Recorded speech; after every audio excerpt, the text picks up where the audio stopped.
Make every night a wonderful journey, no matter where you are. Good night, sweet dreams. The first story, Delusions. My father is a Vietnam War veteran. He had some pretty harsh things happen to him while in the service.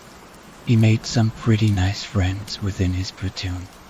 With a distant look in his eye, he would tell me stories of his buddy Rochester teasing an enemy sniper who apparently had shitty aim, or Lenny who would talk for hours about all the girls he had back home waiting for him.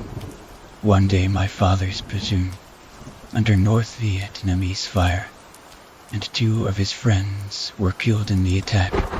A deep rage must have possessed my father at that point, because he grabbed both of his friends' assault rifles along with his own and marched up a hill into North Vietnamese fire. He quickly fired off God knows how many shots at the Vietnamese that looked ready to fire, and surprisingly dropped most of the troop that lay at the top of that hill. Eventually he was clipped near the heart by a North Vietnamese guerrilla fighter and tumbled down the hill. Remarkably, he survived thanks to my father's courage. The rest of his platoon marched up that hill and claimed it. During the celebration that ensued that night, their base was bombarded by an enemy artillery squad. I don't know much of what happened after that, as whenever my father recalls the memory he goes into hysterics. All I know is the rest of his platoon was killed in the explosion, and he somehow survived because he was away when the attack happened.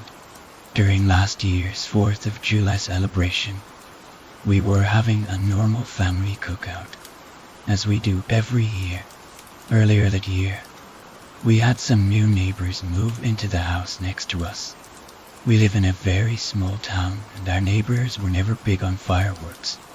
I think sparklers were about as far as they went. But this new family was crazy about fireworks. My father never showed signs of disliking fireworks, but as blast after blast went off that night, he was clearly becoming increasingly pained. Mentally, and maybe even physically. We were in our living room watching some TV, so my mom became concerned and asked him if he was feeling alright. He said, "I'm fine, I just need to lay down, I think." A few hours later, I decided I should get some sleep since it was pretty late in the night. Suddenly, I was awoken by the sounds of screaming. Not just any screams though. Those were my mother's screams. I bolted out of bed, but quickly remembered to be sneaky. If there was an armed killer in the house, I didn't want to be dead along with the rest of my family. I peered downstairs, and what I saw will scar me forever. There stood my father, with bloodstains on his clothes, stuffing my mother into the roaring flames of our fireplace. My father's expression was not bloodthirsty or anything of the sort, more of a frightened expression. He saw me and let out a guttural roar and charged at me with a pocket knife I hadn't seen before. I ran upstairs to my room and locked the door, but I knew this was only a temporary solution.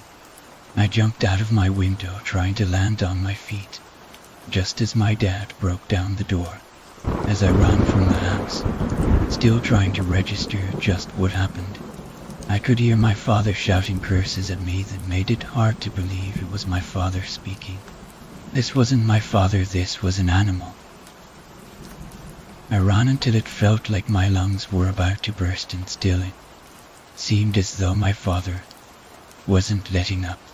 It was as if he had the same rage in his heart that burned when his friends were killed on that hill so many years ago.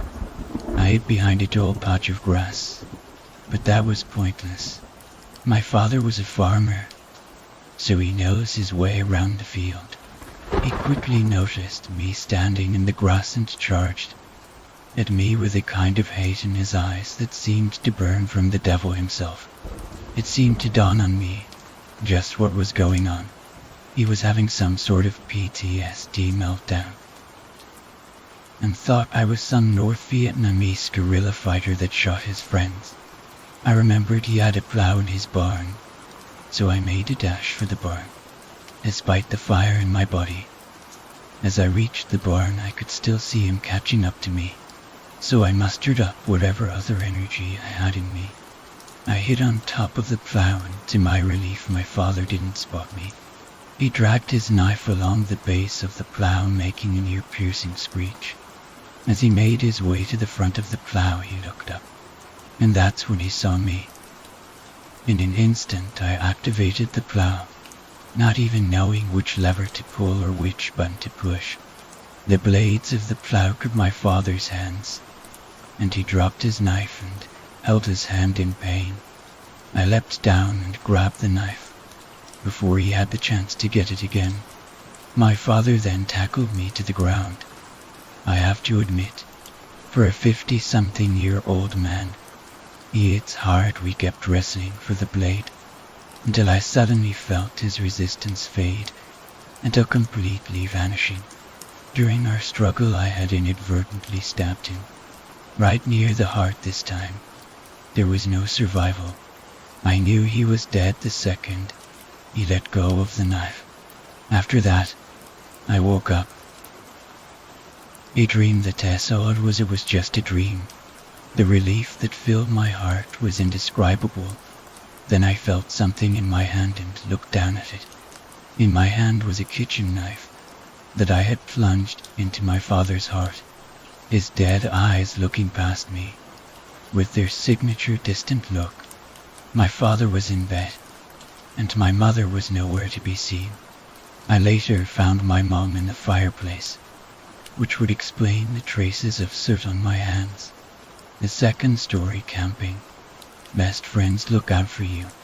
Well, if they did, I might have still been able to walk. It all began not long ago. My friend Doug, his girlfriend Christy, and I were planning a first outing, as we like to call it. Of course, I was the one stuck packing the car, while they were just lying on the couch inside the warm house. I cursed under my breath as I crammed the last bag of clothes inside the back of the crappy Prius.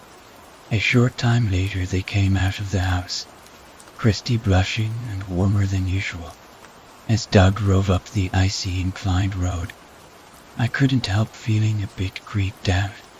I kept seeing this car follow us the whole way, but every time I tried to tell Doug about it, the car would vanish. But I guess being in the back seat, having nothing better to do than be paranoid on a frosty slope in the dark, can make your mind wander. We finally made it to the campsite at about 7:30 p.m. and started setting up camp. Doug was stuck on tent duty, while Christy and I got firewood duty back then. I had a secret crush on her, so I was pretty nervous when we somehow ended up tripping on each other. I had broken into a cold sweat and she managed to get up. I'm not sure, but I think she found it as awkward as I did. After gathering a large amount of firewood, we started heading back to camp. It took us about 5 minutes to find our way back. We'd been scared there for a second. We arrived at camp and dropped the logs, gaping in shock at what the sight beheld. The entire camp had been torn down, and Doug was nowhere to be found. We heard a loud thumping noise not far from camp. Then again, and finally once more, the thumps only got louder and Christy began getting close to me. Needless to say, I was kind of happy, yet terrified. I told her to stay as I moved to identify the noise. It was Doug. He was attempting to run from a large silhouetted figure, swinging what appeared to be a hatchet at him. The shadow was in a full sprint, trying to dismember my friend. Doug let out a loud, blood-curdled shriek as the axe barely avoided his head. He scrambled to safety, and the figure had lost sight of him. Unluckily, the thing caught me. In its sights, it charged towards me. Christy had run off to investigate the cause of the shriek from Doug. Poor Christy. She should have known it was a terrible idea. She should have just stayed put. I scuttled to the prize, but when I got there, I realized something. Doug had the keys. I saw the shadow approach me now, at a slower pace, holding what was left of Christy. I was horrified to see her internal organs become external. I nearly puked and began letting out the most unpleasant, terrifying screech ever. I'd snapped and began throwing my fists furiously at the lunatic. He felt a few, I could tell, until he brought the hatchet to my back.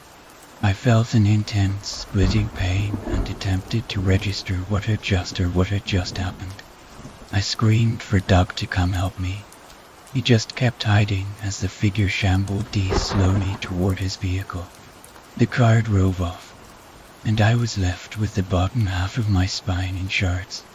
Shortly after, Doug took one glance at me. He grimaced and entered the Prius without a word. He was shaking as he started the vehicle, and he had just left me to die out there. He spaced one detail though. I had a phone. The police arrived in minutes, and an ambulance rushed me to the hospital. Upon recovering, I was questioned. It's been a week since then, and they've given up the search. I have yet to see Doug again, and I loathe him every second for what he's done. I hope I never see the waste of space for as long as I live, which sadly, as I'm told, isn't much longer. The third story, all that we have. Get well soon. My granddaughter says as she's ushered out of my hospital room by my daughter-in-law. I won't be getting better soon, but nobody has the heart to tell her. I am dying of brain cancer. I haven't been out of my bed in 3 months. The doctor won't give me any direct information, but I know what my outlook is since they've placed me in hospice. That's where you go to die comfortably. The IV in my arm is running low. A nurse should be here soon to replenish it. That's one of the few things I have left to look forward to. My family barely visits anymore. The hospital is a 2-hour drive from home. I understand though it is hard to watch your father die slowly of something no one can control. I'm not scared though. I have my next life to look forward to. The constant beeping of my heart rate monitor is slowly driving me crazy. Sometimes I wish it would just end already, but I'm not sure if I'm ready to die just yet. I've been in and out of this hospital for a long time now. Last summer, I broke my hip. I've been confined to a wheelchair ever since. Losing your mobility after having it for almost 70 years is a terrifying thing. I can hear the doctor talking outside of my room. Another man down the hall has just died, and his family can't afford to fly him to their hometown for the funeral. They're going to stick his body in a freezer until somebody drives up to collect him. I can't stop myself from thinking about my fate. My family lives far away. Will the same thing happen to me? The doctor looks in my room as I lay here, pretending to be asleep. Maybe I'll learn something about my condition. He eyes a clipboard before sighing. The usually cheerful nurse has a sad look on her face. I know I'm close to dying. They're keeping something from me. Who do they think they are? I have a right to know about whatever is going on with me.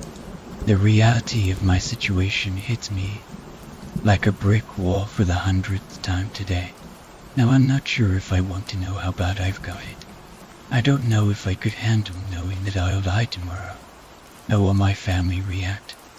The last thing I told my daughter was that I never wanted to see her again. That was 20 years ago. I've regretted that every day since. Even more so now that I'm on my deathbed. She can't even be bothered to visit me at least. I know she made it in life. She's a lawyer. The day she got accepted to that Ivy League school was the proudest day of my life. I never got to see her graduate after all these years. She still won't answer my calls. I shouldn't have let something so simple as a religious argument get in between us. My son may not have been as successful, but at least he still goes to God's house on Sundays. I'm proud of him for that. He is a mechanic for a big franchise. It's not much, but it's honest work, and it puts bread on his table. The nurse enters my room, but she won't look me in the eye. I didn't even get a smile today. Normally she greets me with an exaggerated hello and a big grin. I miss that. I still thought I'd survive back then. I know better than that now. She wordlessly changes out the bag that my IV is connected to. Normally she'll tell me a little bit about some sort of change in whatever is going into my wrist. But today, she just mumbled something before hurrying out of the room. I wish I had somebody to talk to. My son insists on keeping me all alone, though says it would get annoying having to hear somebody rumble on all day. Right now, I just wish I could hear somebody that talks too much. There isn't any topic that would bother me right now, as long as I get to hear somebody. The doctor enters my room shortly after the nurse left. He's got a phony smile on, but something's different. His practiced expression falters for a moment as he checks out another clipboard at the bottom of my bed. He gives me some lie about looking better before leaving the room. I wonder how many days I have left. It's a sad thing. When you measure the rest of your life in days, maybe hours for all I know. I don't even know what days is anymore. I lost track of that a week ago. I haven't cared enough to ask. Not that I could do so very effectively. I haven't been able to speak very well ever since the cancer spread to its more recent boundaries. A hiccup in my heart rate brings me to better awareness. It happens every now and then, but it's been happening more frequently lately. I'll probably go later today, if not tomorrow. It's probably for the best. I'm nothing but a burden anymore. Ever since my medical bills got more expensive than my social security, I wish I'd gotten better life insurance. I don't think I'd get a very good deal if I tried to get a little coverage today. I wonder if I've been good enough in life to get to heaven. I followed the good book all of my life, but I'm still not sure. I guess nobody's sure at this point in their life. Will the Lord be merciful of my sins? Does the Lord even exist? No. I can't be doubting him now. Not when I'm so close to meeting him. It's just my nerves. I know I'm going to his kingdom soon, and it's normal to be thinking these thoughts. It's all in my head. The sun is setting now. I reckon I've got about 30 minutes left before I can't see it anymore. I've gotten used to using the shadows to tell time.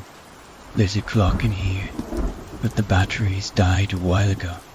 Nobody thinks it's important enough to change them. Judging by the time it gets dark, I would be able to tell what the actual time is. But I don't know what day it is. It was so close to daylight savings time when I lost track that I don't know if it's 7 o'clock or 5. I can see a plane landing at the airport nearby. I watch them land and take off all day. It's a busy airport. There's usually a bunch of flights every day. It's not often I can look out the window without seeing a plane. I've never been in a plane before. I wonder what it's like to be that high above the ground. I get a sinking feeling in my chest when I realize that I'll never know. The pain is back. It starts with a dull ache in my head, but pretty soon it's going to erupt into a crippling sharp pain that renders me near incapable of coherent thought. I've never felt this kind of pain all of my life, and that's saying something. I've felt a lot of pain. I used to be a diesel mechanic. Dropping one of the heads of a semi's engine on your foot is painful, but it's nothing compared to this. The doctor won't give me any more painkillers than are necessary. He says they should still be working when I cry out in pain. And he tells my family that I'm just being dramatic. I hear screaming all around me all day. I know they're all suffering from the same thing. He won't give them any more of the medication either. The pain is getting worse. I want to pull my hand up to my head and try to rub my temples, but I can't muster the strength to move. I haven't been able to move my hands more than a couple of inches for a few days now. In about an hour, the pain will get bad enough for me to start screaming. Then I go through that for another hour before they finally give me another dose. It's all routine for me now. Only a faint glow is left of the sun as it lowers itself over the city skyline.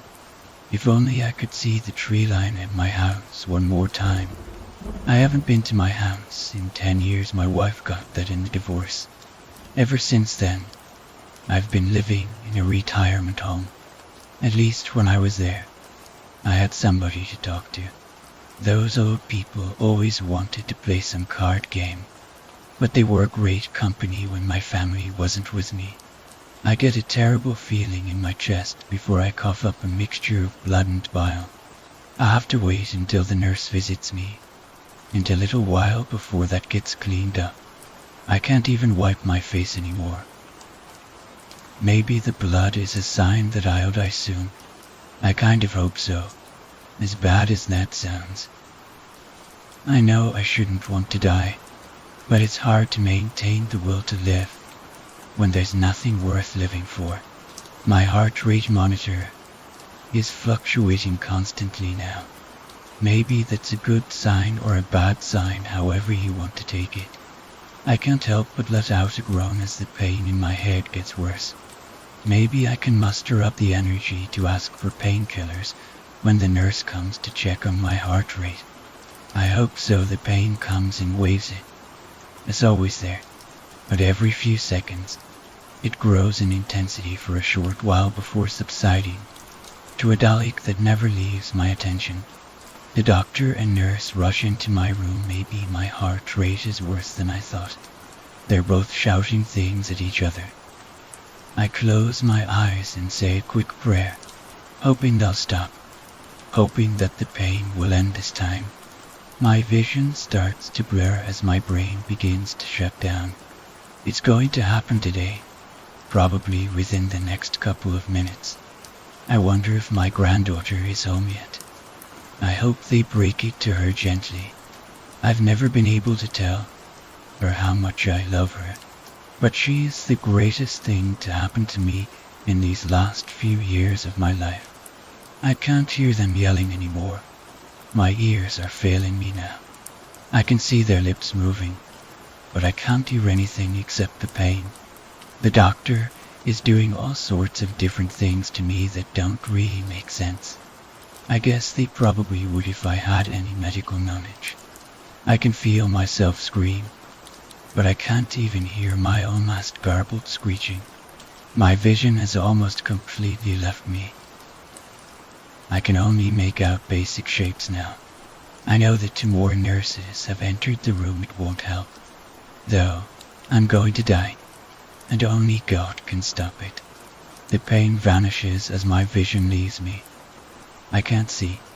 I can't hear. I'm finally feeling peaceful.